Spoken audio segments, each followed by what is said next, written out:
जी ने कई गंभीर आरोप लगाए आपकी सरकार पर, खासतौर पे जो नगरीय निकाय चुनाव है या पंचायत राज चुनाव है जो अटके हुए हैं लंबे समय से आपकी सरकार। राजस्थान प्रदेश कांग्रेस कमेटी के इधर भी वैसा, इधर देख के भी गोविंद सिंह डोटासरा ने आज जो प्रेस कॉन्फ्रेंस की है, उनकी बातों में जिस प्रकार का अभिमान और दम झलक रहा था, सबसे पहले तो मैं उनको बता देना चाहता हूँ कि ऐसा दम ना रावण का रहा और ना कंस का रहा। इसलिए वो समय गया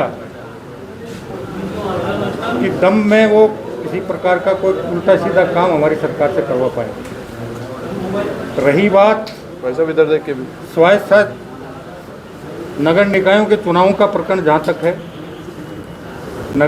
नगर निकायों के सीमावृद्धि का काम हुआ, अब परिसीमन का काम हो रहा है, वार्डों का पुनर्गठन हो रहा है, उसके बाद मतदाता सूची का काम होगा।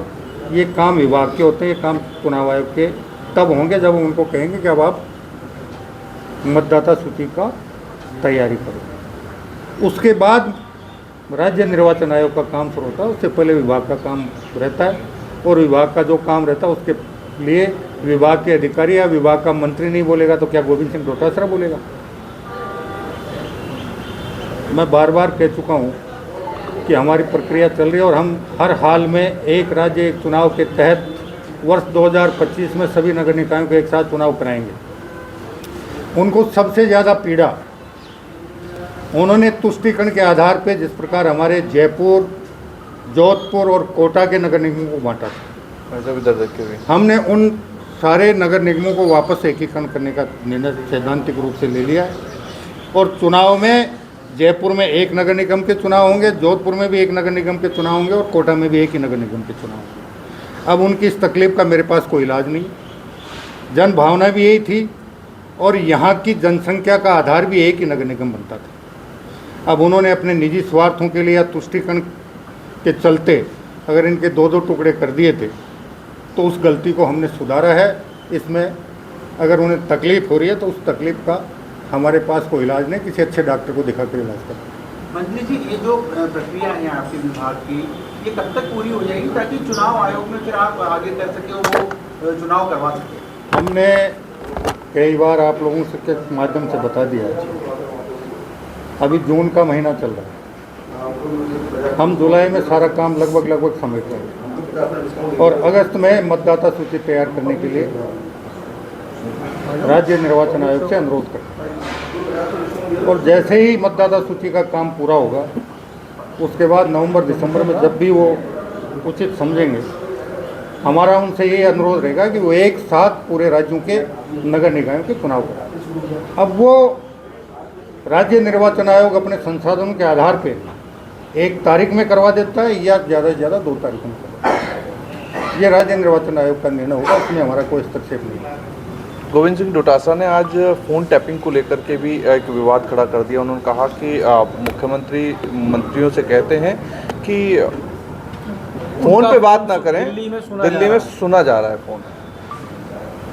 अब पता नहीं है, यहाँ तो कुछ हो रहा है नहीं है। कांग्रेस शासन में वो जिसको अपना गुरु मानते हैं, अपना सर्वोच्च नेता मानते हैं, उस सर्वोच्च नेता के अधीन एक अधिकारी था, उसके कई बार बयान आ चुके हैं कि खुद मुख्यमंत्री ने मेरे को फ़ोन टैपिंग की टेप दी थी और वही मैंने प्रेस को रिलीज़ की थी। तो वो अपने ज़माने की बात करते हो तो मुझे पता नहीं इस ज़माने में कुछ हो रहा है। और हम तो जितनी भी बात होती है खुलकर बात करते हैं, कोई सुने कोई नहीं सुने, क्योंकि हम ऐसी कोई बात ही नहीं करते कि जिससे हमारी पार्टी को या हमारी सरकार को कहीं नीचा देखना पड़े।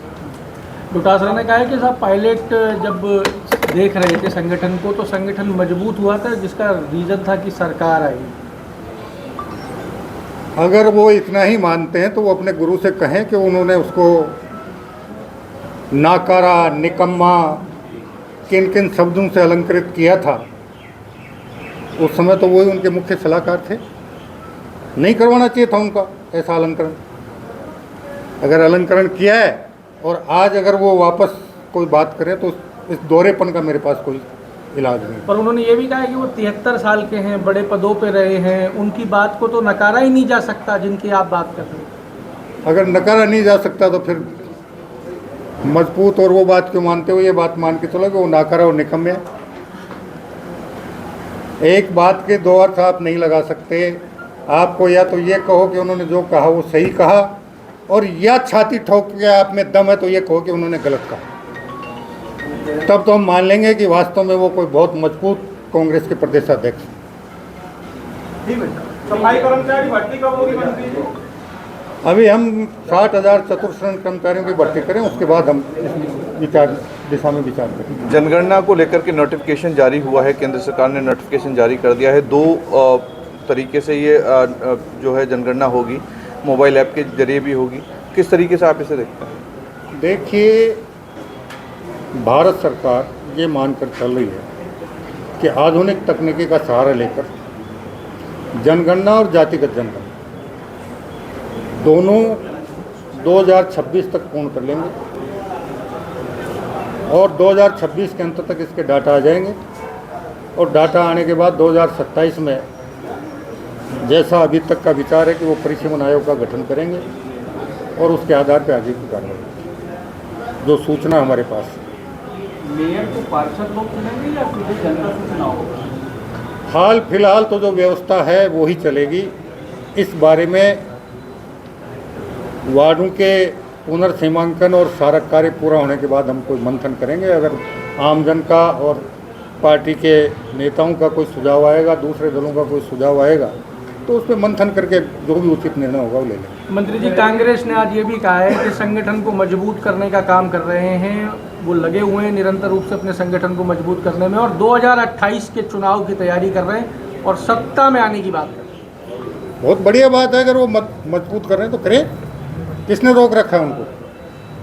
जितना मजबूत कर सकते हैं कर लें। 2028 में राजस्थान की जनता निर्णय करेगी, जो भी निर्णय करेगी वो सबको स्वीकार्य होगा। आज कोई क्या कह सकता है 2025 में कि 2028 में क्या होगा। भारतीय जनता पार्टी की माननीय मुख्यमंत्री भजनलाल जी शर्मा के नेतृत्व वाली जो सरकार है, आदरणीय प्रधानमंत्री जी के मार्गदर्शन में राजस्थान के चहुमुखी विकास के लिए और सर्व समाज के विकास को लेकर जिस प्रकार के कार्यक्रम और योजनाएं बना रही है, हम पूर्णतः आशान्वित हैं कि 2028 में राजस्थान में भारतीय जनता पार्टी की पूर्ण बहुमत की सरकार बनेगी। संवैधानिक ढांचा पूरा तहस-नहस कर दिया और जो संवैधानिक संस्था है उस पर कब्जा कर दिया। आपकी जानकारी के लिए एक बात बता दूं,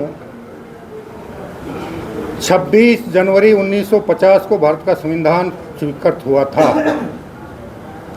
और उसके बाद आप लोगों की जबान पे ताला लगाने के लिए 1951 में पहला संविधान संशोधन उसी सरकार ने किया था। आज वो संविधान की बात दुहाई दे रहे। उसके बाद कितने उदाहरण दूं मैं आपको कि कब कब उन्होंने संविधान को पैरों के नीचे रौंदा। तो अगर कोई 100 चूहे खा के भी कोई बिल्ली हज को जाए तो रोक तो कोई सकता नहीं है, जाए, कौन मना करता है।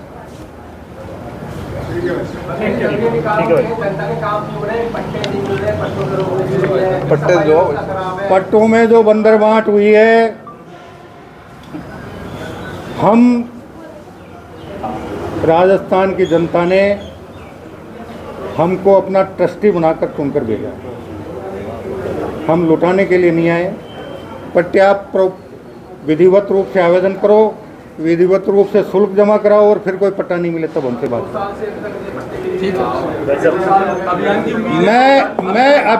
मैं कल करौली था और करौली में पट्टे वितरण करके आ रहा हूँ।